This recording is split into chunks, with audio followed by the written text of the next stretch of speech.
Quiero compartir contigo esta conferencia dándole seguimiento hacia el día de resurrección. La semana pasada el pastor Jorge Noreña nos estaba compartiendo acerca de la entrada triunfal de Jesús en Jerusalén. Y yo quiero seguir con este patrón en esta conferencia llamada Limpiando el templo de Dios. Limpiando el templo de Dios. ¿Cómo se llama la conferencia? Limpiando el templo de Dios. Voy a hablar mucho acerca de lo que es el templo. Voy a hablar mucho enfatizando qué es un templo. Y esta palabra hebrea, templo, en hebreo se define principalmente como Beit Hamikdash. No quiero que aprendamos hebreo, pero Beit Hamikdash quiere decir templo, así lo dicen los judíos, que significa literalmente la casa del santuario o la casa santa. La casa del santuario o la casa santa quiere decir templo, Beit Hamikdash. Limpiando el templo de Dios es el nombre de esta conferencia. Primeramente quiero hablar acerca de cómo era la relación con Dios, cómo se comunicaba Dios con el hombre en el huerto del Edén. En el huerto del Edén no se necesitaban intermediarios, sacerdotes, ni pastores, ni consejeros. No se necesitaba nada porque Dios hablaba directamente con su creación, con Adán y Eva. Allí en Génesis capítulo 3, versículo 8, dice la escritura, y oyeron, ¿quién? Adán y Eva, y oyeron la voz de Jehová, Dios, que se paseaba en el huerto al aire del día, y el hombre y su mujer se escondieron de la presencia de Jehová Dios entre los árboles del huerto. Mas Jehová Dios llamó al hombre y le dijo, ¿dónde estás tú? La relación que tenía Dios con Adán y Eva era directamente, ellos hablaban directamente con Dios, como lo es contigo hoy en día. Hoy en día tú no necesitas un sacerdote, tú no necesitas un pastor, tú no necesitas algún intermediario, ni un santo, ni una virgen. Tú no necesitas nada de eso para hablar directamente con Dios. Y yo te lo voy a explicar con la palabra de Dios. ¿Por qué? Tú no lo necesitas ya. Porque hemos regresado nuevamente a como estaban Adán y Eva. Pero vamos viendo los pasos. Cómo se quebró todo, cómo se destruyó todo, la relación con Dios y cómo se volvió a reunir. Mas Jehová Dios llamó al hombre y le dijo, ¿dónde estás tú? Había una relación directa, se hablaban de tú, ¿dónde estás? Directamente, Adán y Eva hablaban con Dios directamente. El templo era el Edén, la bendición estaba en ese lugar. Ellos podían hablar directamente con Dios. Se dice que Eva está esperando a ver a qué horas llegamos todos para pegarle una corretiza a Eva. Por ti, Eva, estamos en esta tierra y sufriendo y pagando y pecando.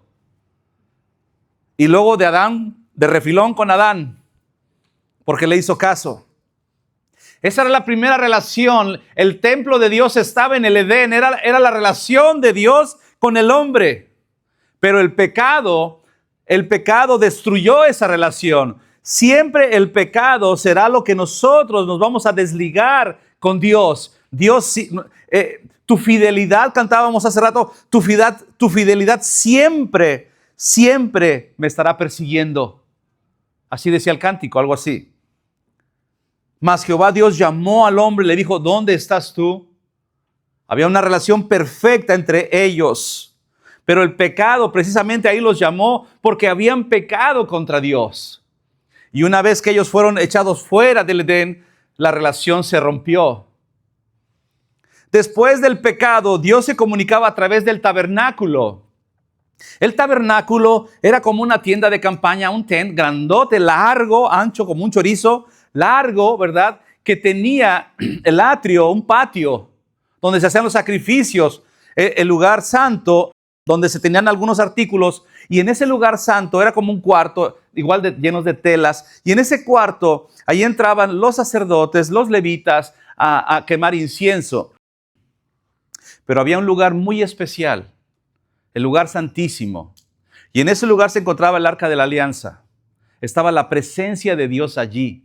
Y solamente se entraba una vez por año y el sumo sacerdote era el que entraba a ese lugar para expiar los pecados, para eliminar, para tratar de quitar los pecados o quitar los pecados del pueblo de Israel. En ese lugar santísimo. Y Dios les dijo, quiero que construyas ese tabernáculo, una casa de campaña portátil, porque ellos estaban moviendo por el desierto y la quitaban y la ponían. Y cuando ellos caminaban por el desierto, en el día una nube los cubría y cuando caminaban de noche, una llama de fuego les daba seguimiento, los seguía a ellos y los calentaba a la vez, porque el desierto es frío. Pero la presencia de Dios estaba en ese tabernáculo, en ese lugar. Y hay gente que cree que todavía en ese tabernáculo existe la presencia de Dios. Pero vamos viendo dónde está el verdadero templo de Dios. El templo de Dios, ya dijimos, estaba en el huerto del Edén y después estaba en el tabernáculo. Ahí la presencia de Dios estaba. Si algún sacerdote entraba a ese tabernáculo, a ese lugar santísimo, esa persona, ese sacerdote, si no entraba limpio, purificado, esa persona moría. Tenía que usar unas campanitas en su vestido, en su túnica, para que se pudiera estar oyendo. Lo estaban oyendo los que estaban afuera. Dicen, ahí anda caminando. Si oyen las campanitas. Si de repente no lo oían, oye, ya no lo oímos. Y él se amarraba un lazo largo. Porque en caso de que él muriera por la presencia de Dios, que él no entrara limpio, no podían entrar al lugar santísimo, sino que tenían que jalarlo, sacarlo muerto por la presencia de Dios, de no entrar purificado. Era muy complicado después del Edén hablar con Dios. Había que hacer las cosas perfectamente. En una ocasión llevaban el arca, la habían recuperado, se la habían llevado los filisteos y habían recuperado el arca y la llevaban arriba de una carreta guiada por bueyes. Y había un hombre que se iba a caer. De repente se movió la carreta y este hombre llamado Usa quiso detener el arca porque creía él que se iba a caer y inmediatamente cayó muerto Usa. ¿Por qué razón? Porque solamente Dios dijo, solamente el pueblo de Leví puede ministrar el arca. Solamente esa tribu la podía hacer y Usa no era levita.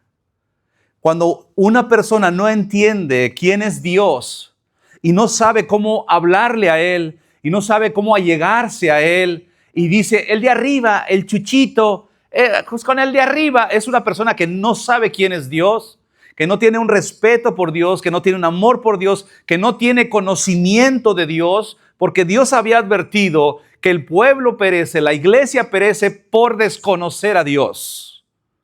Eso lo dijo el Señor. Entonces, en ese tabernáculo, allí en el libro del Éxodo, capítulo 40, versículo 1, dice, luego Jehová habló a Moisés diciendo, en el primer día del mes primero harás levantar el tabernáculo de reunión, la carpa que les dije, el tent, y pondrás en él el arca del testimonio y la cubrirás con el velo. Meterás la mesa y la pondrás en orden, meterás también el candelero y encenderás sus lámparas, y pondrás el altar de oro para el incienso delante del arca del testimonio, y pondrás la cortina delante a la entrada del tabernáculo. Después pondrás el altar del holocausto delante de la entrada del tabernáculo de reunión. Luego pondrás la fuente entre el tabernáculo de reunión y el altar, y pondrás agua en ella.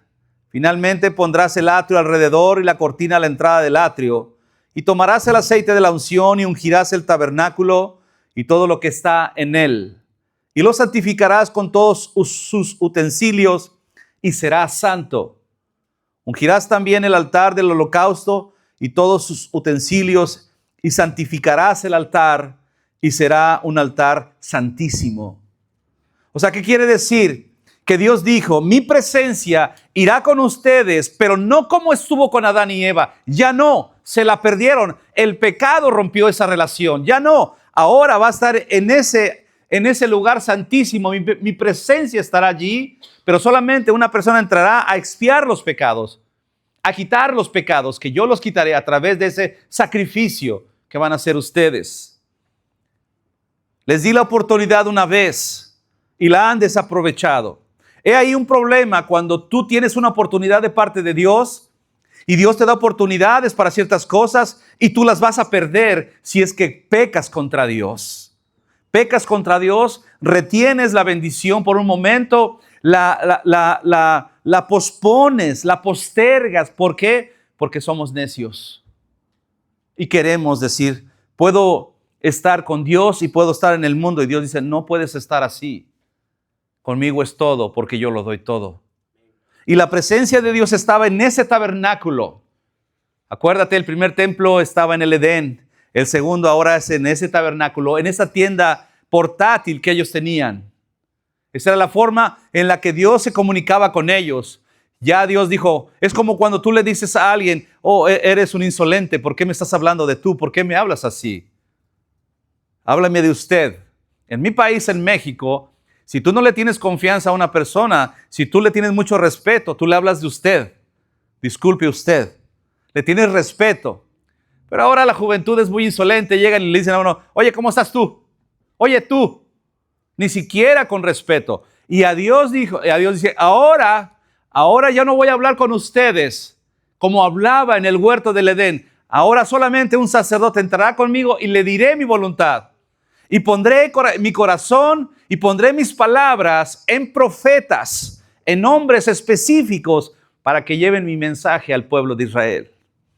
Profetas que están en las Escrituras. Todos esos profetas, tú te los vas a encontrar en la Biblia. Profetas mayores, profetas menores, unos nombres ahí especiales. Todos esos hombres fueron usados por Dios para llevar el mensaje de Dios, el mensaje perfecto, desde el Génesis hasta el Apocalipsis, todo coincide perfectamente. Pero Dios dijo, te la perdiste en el Edén, ya no más de esa forma, ahora a través del tabernáculo, y ya no todos pueden entrar. La gente tenía que estar expectante afuera del tabernáculo, esperando si Dios se había agradado del holocausto, se había agradado de lo que ellos estaban haciendo, y Dios traía el mensaje. Y Dios siempre usaba profetas para decirles, te estás equivocando, te estás equivocando. El pastor quiere decir también un mensajero, una persona que Dios pone como un semáforo amarillo, de decir, detengámonos, consciente, entra en conciencia, enderézate, ubícate. Y a veces también para mí mismo, cuando yo predico, también estoy predicando para mí, porque yo estoy también dentro de la cazuela. Todos necesitamos de Dios, pero el hombre se la perdió en el huerto del Edén y nuevamente tiene que ir al tabernáculo, a ese lugar donde el sacerdote entraba una vez por año. Esa era la forma como Dios estaba comunicando con ellos, y el templo de Dios dejó de ser el Edén y ahora el templo se convirtió en un tabernáculo portátil. Con la muerte de Jesucristo cambia la forma de comunicarse con Dios. Éxodo 26:33 dice, y pondrás el velo debajo de los corchetes y meterás allí del velo adentro el arca del testimonio, y aquel velo se hará separación entre el lugar santo y el santísimo. ¿Por qué estoy hablando de un velo? Imagínense que más o menos este era el tamaño del lugar santísimo, más o menos, de donde está mi computadora a la pared, y de donde está esta parte a la pared era el lugar santísimo. El lugar santísimo. Ahí estaba el arca del testimonio, el arca del pacto, los dos ángeles. ¿Llegaron a ver Indiana Jones? ¿Qué es lo que andaba buscando? Bueno, el arca, el arca perdida, ¿verdad? Entonces, esa arca estaba allí. Y aquí entre el lugar santo, lugar santísimo y el lugar santo, que hagan de cuenta que es la mitad, había un velo en medio, un velo completamente cerrando las dos partes. Ese velo era especial.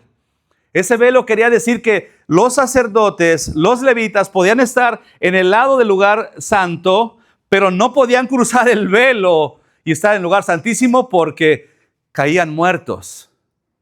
Entonces ellos ministraban el incienso y estaban en esta parte, pero no podían pasar porque la presencia de Dios estaba allí adentro, dentro del templo.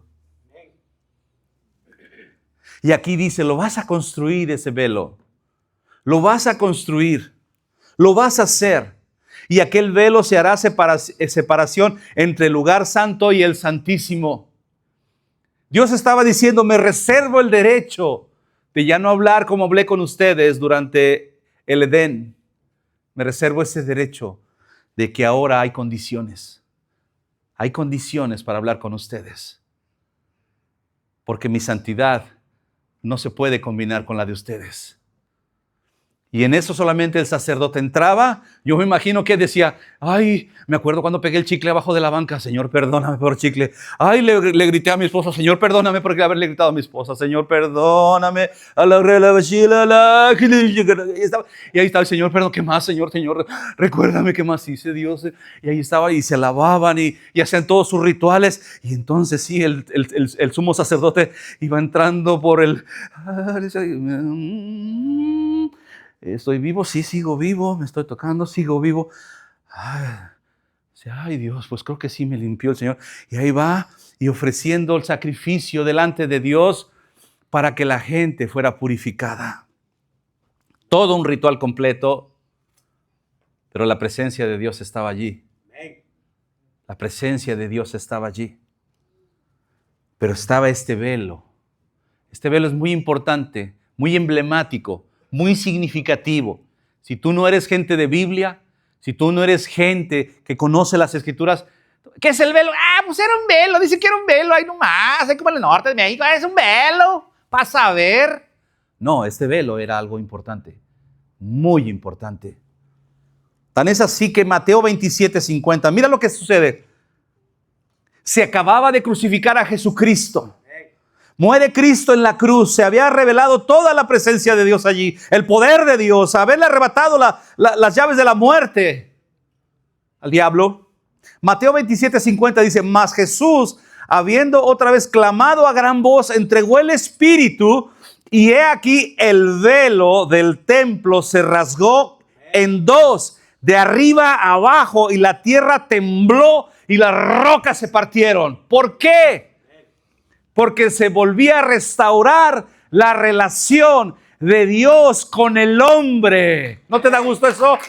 Otra vez, dice Dios, no más. Se rompe el velo. Tú puedes entrar al lugar santísimo, puedes salir del lugar santísimo. Padre, he pecado contra ti, le grité a mi esposa, la ofendí, me agarré a golpes. Señor, perdóname, hice esto, hice lo malo, perdóname, Dios. Derramas tu sacrificio delante de Dios y Dios te perdona y sales del lugar santísimo. Gloria a Dios. Cristo ya te deja entrar y salir. Te deja entrar y salir. Ya no necesitas un sacerdote, no necesitas al pastor, no necesitas a nadie. Tú puedes solito, solita, entrar a la presencia de Dios, doblar tus rodillas. Señor, perdóname, ¿qué hice? Perdóname, Padre mío. Quien te dijo, necesitas de nosotros para que seas perdonado, te están mintiendo con mentiras del diablo. Tú puedes, y estoy diciendo ni siquiera el pastor. Pastor, ¿podría usted interceder por mí? Sí, puedo orar por ti. Pero que yo te diga, yo te absuelvo de tu pecado, hijita, hijito, yo no puedo. Yo no puedo, Cristo ya lo hizo todo.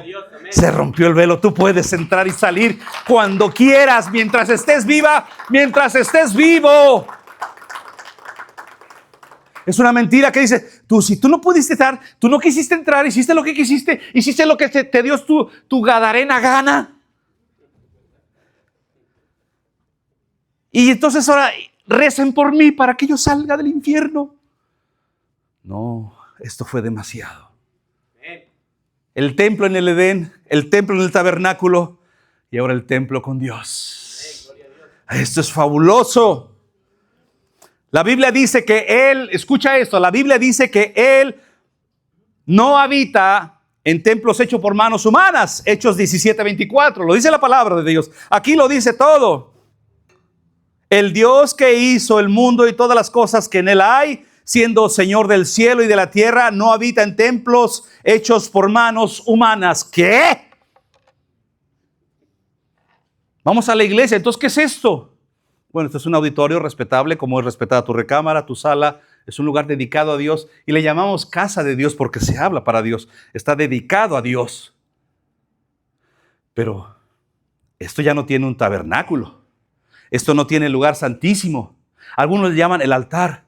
Hay unos que dicen, hermano, pasen al altar. Este es un atrio. Porque si estoy entonces en un cine que nos lo presten, voy a decir, ¿este es el altar? No. Simbólicamente le decimos así. Y nosotros nos hemos dejado llevar por esos simbolismos. Nos vemos en la iglesia, decimos, ya se sabe, entendemos eso. Pero la iglesia es la gente. Cuando todos salen, la iglesia ya se fue. Y cuando venga el rapto, la iglesia nos iremos también. Amén. Claro que sí, un día vamos a hablar del rapto también. Absolutamente. Dios dijo, Él lo dijo. Dios no habita en templos hechos por manos humanas. ¿Qué pasó? ¿Qué es lo que sucedió? El Edén se la perdieron. El tabernáculo deja de existir. ¿Por qué? Porque ya no se necesita más el tabernáculo. Ya no el velo del templo se rasgó. Se mandó construir ya no un tabernáculo de telas, sino un templo de roca hermoso, majestuoso. Lo construyó Salomón. Lo reconstruyó Herodes. Y Tito, Vespasiano, lo destruyeron en el año 70 después de Cristo. Y no quedó piedra sobre piedra. Hoy en día, como comercial, hoy en día, donde estaba ese templo, Omar, mandó construir un templo, la cúpula de la roca en Jerusalén. En ese lugar, si tú ves la cúpula dorada, así dorada, ese lugar es donde se cree, donde todo el mundo dice que Abraham iba a sacrificar a Isaac. Y ese lugar lo compró el rey David para el Señor. Y ahí se construyó el templo. En ese mismo lugar se va a reconstruir el tercer templo. Escucha bien lo que te digo. Israel es el termómetro, es el tiempo, es el cronos de la vida en esta tierra. El día que tú sepas que caiga un bombazo sobre la cúpula de Omán, la cúpula de la roca, y se destruya, sépate y entiende que el tiempo y el final se acerca completamente. Y esto se acabó. Porque ahí se va a reconstruir el tercer templo. Israel ya tiene todos los materiales, tiene los sacerdotes, tiene ya todo para poder construir el tercer templo en ese lugar.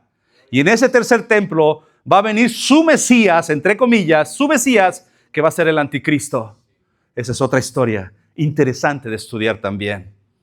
Por eso, templos, cuando tú hablas de templos, hay que entender qué es un templo, por qué es un templo, quién es el templo. Pero Dios ya no habita en templos hechos de manos. Hubo un tiempo en el Edén, hubo un tiempo en el tabernáculo portátil, después uno lo construyeron de pura piedra, y ese de pura piedra se rompió el velo, y ahora podemos entrar a la presencia de Dios cuando tú quieras, cuando tú lo necesites, cuando tú, como nos decía esta Lucía, tenemos que orar para evitar como esa persona que se fue 46 años a la cárcel porque dejó de orar. Ve a saber qué hizo. ¿Te das cuenta qué importante es el templo de Dios? La Biblia dice que nosotros somos el templo de Dios, para acabar temprano. 1 Corintios 6:19. Dice el apóstol Pablo, o ignoran que su cuerpo es el templo del Espíritu Santo, el cual es de usted, el cual está en ustedes. ¿Quién? El Espíritu Santo en ustedes, el cual tienen de Dios y que no es de ustedes. Ignoran, dice, que tu cuerpo es el templo del Espíritu Santo. ¿Lo ignoras? Iglesia, ¿lo ignoras? No deberías. El cual está en ustedes, adentro de ustedes, en ustedes, el cual tienen de Dios. Dios te lo prestó y que no es tuyo ni mío.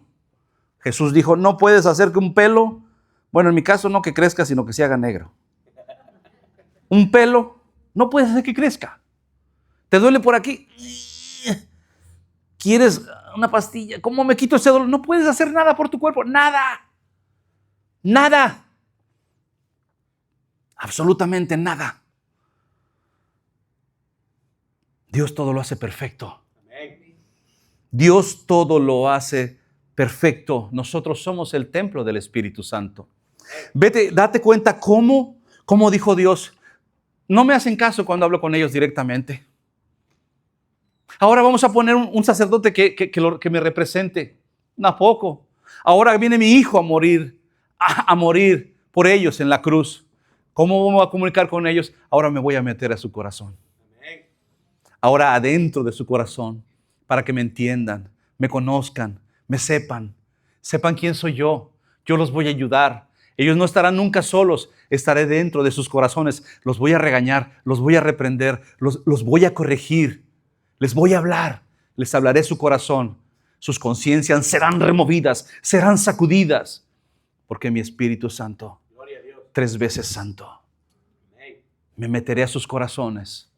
Ya no es el Edén, ya no es el tabernáculo, ya no es el templo de piedra. Ahora ellos serán el templo. ¿Te das cuenta que es un asunto de templos? Nosotros somos el templo del Espíritu Santo. Pero lo profanamos también. Profanar el templo a Dios no le agrada. A Dios no le agrada. Hubo un rey que profanó los utensilios del templo. Era un rey persa, de Irán, por cierto. Se puso a ponerse una borrachera con los vasos del templo de Dios. Y sírveme otra, compadre. Un cruzadito, compadre. Y órale, y una tras otra. Una no es una y 2 es ninguna. Y ahí estaba el rey. Y de repente una mano en la pared. Mene, mene, tekel uparsin. Se los traduzco. Ha sido pesado en balanza y ha sido hallado falto. No me agradó. No me agradó que hayas profanado mi templo. Y así Dios nos dice, no me agrada que hayas profanado mi templo. Lo profanaste. ¿Qué sientes, cristiano? ¿Qué sientes, cristiana, cuando ofendes a Dios? ¿Te dueles? Yo me duelo. Yo me siento avergonzado. Yo me siento mal. Y esa es una buena reacción, porque dices, profané el templo de Dios. Ese templo que Dios me dio. Yo soy el templo, tú eres el templo. La comunicación Dios la cambió. Dios buscó, Él es sabio y entendido, dijo, ¿cómo los haré entender? Bueno, me meteré en sus corazones y les daré un corazón de carne y les quitaré ese corazón de piedra. Fue una promesa de Dios. Porque hoy en día, para que la gente vaya a la iglesia, se necesita un milagro de Dios. La gente se ha olvidado de Dios. Por eso el Señor dijo que la mayoría van a ir al infierno y la minoría van a ir al cielo. Muchos son los que entran por la puerta ancha y pocos son los que hallan la puerta angosta. Dijo la proporción. ¿Qué te gusta? Muchos y pocos. 70-30, 80-20. Más de 50 es muchos. Mucha gente está yendo al infierno. Mucha gente no lo entiende y nunca va a poder salir de él. Y el diablo sigue trayendo de poner opciones al hombre para que no pasen por la cruz de Jesucristo. Tú puedes creer en lo que sea. El cielo no existe, el infierno menos. El infierno es la tierra. Una vez alguien me dijo, el infierno es la tierra. Ay, le dije, te invito a Acapulco. Tú te rentas, te agarras la silla de al lado y de al lado, y yo voy a pedir un coco y tú te pides lo que quieras y vamos a estar ahí acostados ahí viendo la playa. Ay, qué infierno tan horrible.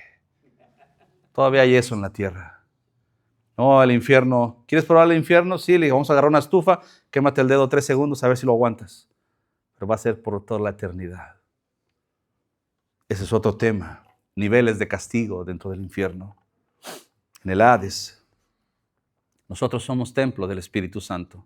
Si hoy estás vivo, si hoy estás viva, Dios te está permitiendo que alinees tu corazón con Dios, que limpies el templo, que limpies este templo. Amén. Porque se llama limpiando el templo de Dios, la predicación. Se llama limpiando el templo de Dios. Jesús entra en la sinagoga de Nazaret. Y aquí toda esta base, todo este preámbulo es por lo que sigue después de lo que Jesús, la entrada triunfal en Jerusalén. Lo siguiente que sucede después de esa entrada triunfal es que Jesús llega al templo y hace una limpieza del templo físico, el templo que estaba allí, el que construyó Salomón y restauró Herodes. Ese templo estaba allí. Lucas 4:14 dice, ahora todos entendemos de templo, ¿verdad? Ya tenemos una plataforma sólida de conocimiento. Dice, y Jesús volvió en el poder del Espíritu a Galilea, al norte de Jerusalén. Y se difundió su fama por toda la tierra de alrededor y enseñaba en las sinagogas de ellos, o sea, las iglesias, digamos las iglesias de los judíos. Y era glorificado por todos. Vino a Nazaret. Nazaret estaba dentro de Galilea, al norte de Jerusalén. Vino a Nazaret donde se había criado y en el día de reposo entró en la sinagoga conforme a su costumbre y se levantó a leer. ¿Qué hizo ahí? Se levantó a leer. Ustedes están leyendo las Escrituras. Jesús también leía las Escrituras. Y se le dio el libro del profeta Isaías y habiendo abierto el libro, halló el lugar donde estaba escrito. Habla de Isaías. ¿Qué quiere decir? Que lo que hacía Jesús dentro de la sinagoga, llamémosle iglesia para nosotros, es sacó las Escrituras y las empezó a leer. Y todo el mundo creía lo que estaba escrito allí. Cuando se abren las Escrituras, no debería de haber incredulidad entre los creyentes. No debería haber incredulidad de los que están allí. El que lee, el que cree, debe creer y saber que le hay Dios allí, dice la Escritura. Que cuando leemos la Escritura decimos, eso es real, eso es palabra de Dios. Lo que Dios dice en su palabra. Jesús llegó, le dieron el rollo, lo reconocían como un maestro conocedor de las Escrituras y comenzó a leer la palabra de Dios. La empezó a exponer. Y por cierto, el libro que hablaba de él mismo, que se había cumplido. O sea que dentro, con la iglesia y dentro del templo, nosotros, la palabra es la que edifica y le da conocimiento al templo. Y ahora sí, el pasaje de la purificación del templo. Y fíjense, si tú ves los títulos, si traes una Biblia en papel o ahí tal vez en tu teléfono o donde tú la veas, dice purificación del templo. Ah, ¿qué purificación? Ahorita la vamos a ver. Porque es como si dijeran, a ver, hijito, en México mi papá se quitó 2 veces cinturón conmigo y me dijo, vamos a purificarte, hijo. Mi mamá me purificaba muy seguido. Ah, qué purificaciones tan espirituales con mi madre, recuerdo, Dios mío. Me dejaba de atrás bien purificado, pero bien purificado. Dice Juan 2:3, estaba cerca la Pascua de los judíos y subió Jesús a Jerusalén y halló en el templo a los que vendían bueyes, ovejas y palomas, y a los cambistas allí sentados, y haciendo un azote de cuerdas, echó fuera del templo a todos, y las ovejas y los bueyes, y esparció las monedas de los cambistas, y volcó las mesas, y dijo a los que vendían palomas, quiten de aquí esto, y no hagan de la casa de mi padre casa de mercado.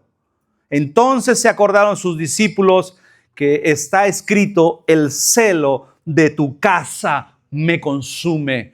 El celo de tu templo, el celo de la presencia de Dios en ti y en mí, lo consume a Él. El Espíritu Santo nos anhela, nos desea, se constriñe, se entristece cuando tú y yo pecamos contra Dios. Lo contristamos. Pero dice la palabra que tenemos que ser llenos del Espíritu Santo de Dios. Absolutamente. Y aquí hay cosas simbólicas y entendidas. Lo primero que hace Jesús, voy a hablar de 7 puntos, ya voy terminando. Es el azote de cuerdas. Jesús preparó unas cuerdas. No era así como el llanero solitario, ¿verdad? ¿O cómo se llama este? El zorro, ¿verdad? Un chicote como lo conocemos así, ¿verdad? Pero dice que agarró unas cuerdas, las preparó para llamar la atención de manera abrupta, entendida, para aquellos que habían hecho un cambio verdaderamente muy diferente, muy diferente. En el huerto del Edén no le agradó lo que hicieron Adán y Eva y los corrió para afuera de la presencia de Dios. Absolutamente. El pueblo de Israel desobedecía a Dios y Dios los castigaba y los hacía entender. Se ponían necios y decía, pues síguele, aviéntate 40 años, lo que se podía hacer en horas. Lo hicieron en años. Cuando uno peca contra Dios, vamos a estar en nuestro desierto dando vueltas y vueltas y vuelta, Señor, ¿por qué no viene la bendición? Pues pregúntaselo a Dios. Y Él te va a contestar, porque Dios contesta. Dios habla en su palabra. Dios te habla a tu corazón. Pero a veces estamos tan llenos de tantas cosas que no podemos oír la voz de Dios, el susurro de la presencia del Espíritu Santo. Llamó la atención de manera abrupta. O sea, algunos teólogos dicen que literalmente Jesús agarró las cuerdas y los rajó unos a las espaldas de los que estaban ahí. Otros dicen que solamente lo que dice la palabra hizo un azote de cuerdas, un clash, para captar la atención. Si me hubieran dejado a mí, yo sí me paso a 2, 3 por ahí. Pero bueno, así dice la palabra. El punto 2 dice, echó fuera del templo a todos. Purificación de quienes verdaderamente le buscan. El Señor Jesús dijo, ustedes de labios me hablan y me buscan, pero su corazón está lejos de mí. El Señor lo dijo en su palabra. Me hablan, pero su corazón está lejos de mí. Los echó fuera. Una parte del Señor Jesús dijo, alejaos de mí, malditos, al fuego eterno. Los que verdaderamente no le buscan en espíritu y en verdad. El punto 3 que dice que echó las ovejas y los bueyes. Pobrecitas ovejitas, pobrecitos bueyes. Ya no había derecho para ellos. Ya no se necesitaba más esos bueyes, esas ovejas, porque él mismo Jesús sabía que él sería el Cordero perfecto de Dios. Dijo, ya no se necesita eso, échenlos para afuera. A los corderos, fíjense cómo son las cosas, ni siquiera un animal el Señor lo trató mal, agarró y lo echó fuera. Pero ¿con quién se trataba? ¿A quién había que tratar como un animal? Al hombre, porque se comporta como un animal muchas veces. Pero las ovejas las echó para afuera. El punto 4 dice que esparció las monedas de los cambistas. O sea, la ambición dentro de la iglesia, Jesús lo aborrece, la ambición. ¿Por qué había cambistas? O sea, una casa de cambio, en una mesita, se ponían ahí los cambistas. Se supone que ellos tenían que dar una ofrenda voluntaria que se acostumbraba a dar. Eran 2 blancas, algo así como 50 centavos de dólar, 2 coras, haz de cuenta. Entonces llegaban y decían, aquí están 2 coras. Pues voy a dar mis 2 coras hoy.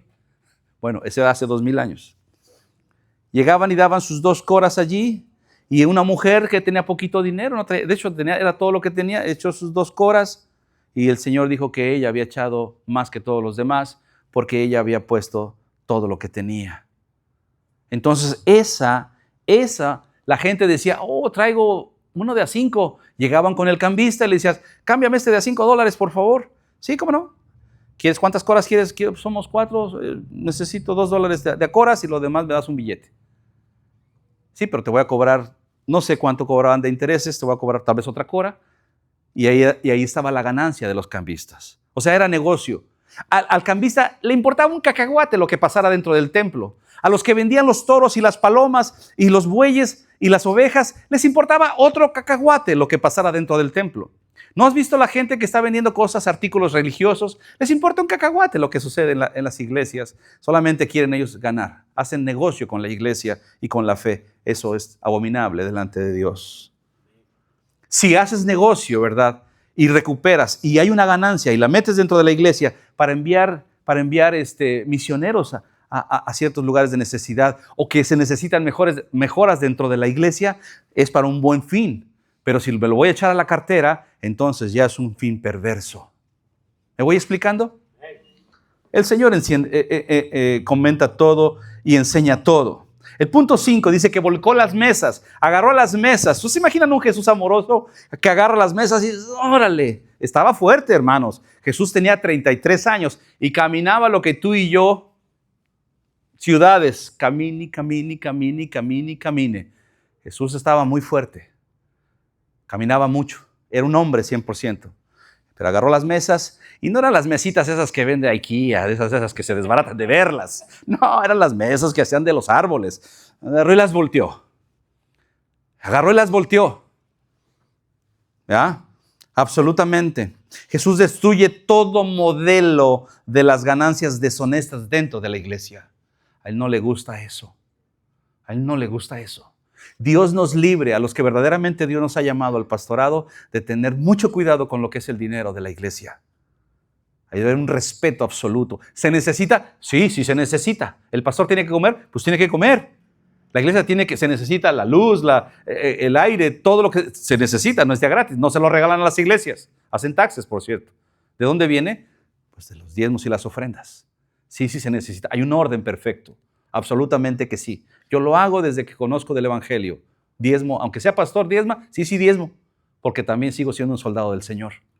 Lo hago siempre. Y tengo un trabajo secular y de lo que me dan el 10% lo pongo para el Señor. Y me ha bendecido mucho. Un día voy a hablar dentro de poco voy a hablar de los diezmos y ofrendas. Casi nunca predico. Los que me conocen de hace años, casi nunca predico del dinero. A veces me olvida pedir las ofrendas. Porque no está ahí mi corazón. Si eso fuera mi corazón, yo me había quedado en México, a lo que hacía allá. Pero queremos entender y enseñarle a la gente el orden de Dios en las cosas. Absolutamente. El punto número 6. Dice el Señor, quiten de aquí esto. Quiten, el versículo 16 dice, quiten de aquí esto. Jesús da una orden, no una sugerencia. Quiten esto, remuevan esto, no me gusta. No es una sugerencia, dijo, quiten esto. Y el punto 7 dice, y no hagan, por favor, dice, no hagan, otra orden. No hagan de la casa de mi Padre casa de mercado. Jesús aborrece que la gente se aproveche de la fe de la gente para saquear los bolsillos sin un propósito común. Una mercadería. Una mercadería. ¿Has oído hablar esos de que pare de sufrir?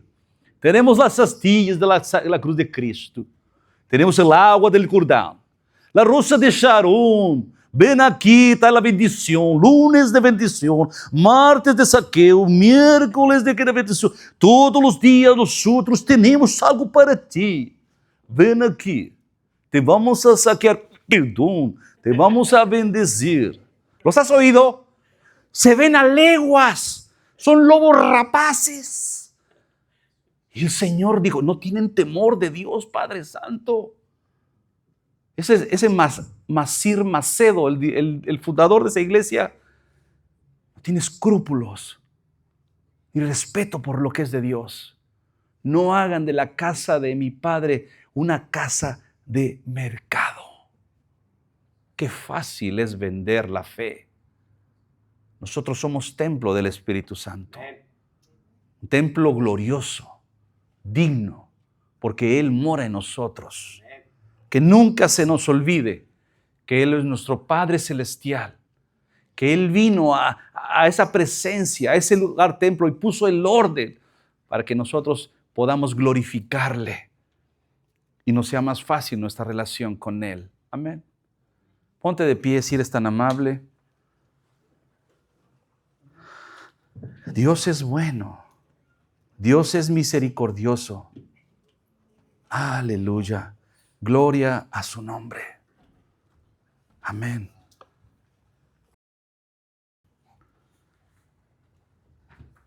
Nosotros somos el templo de Dios. Te repito, comenzó en el Edén. No funcionó.